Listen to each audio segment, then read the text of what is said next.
This is a Maytag dishwasher. It's 16 years old. I plan to replace it with a new one in the summer.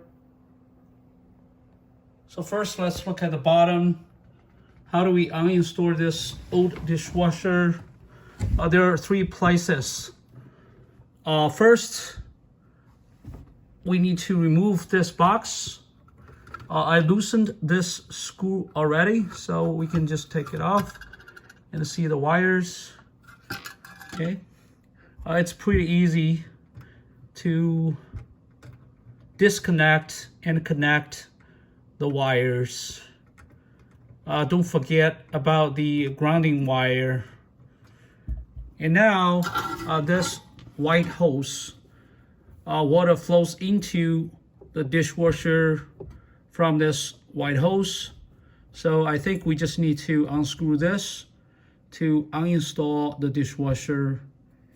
And inside, you should be able to see a black hose as well. So over here, it's also pretty easy to uninstall and install this black hose.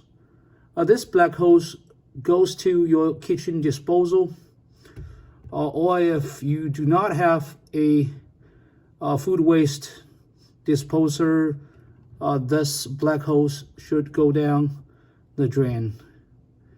So that's pretty much it.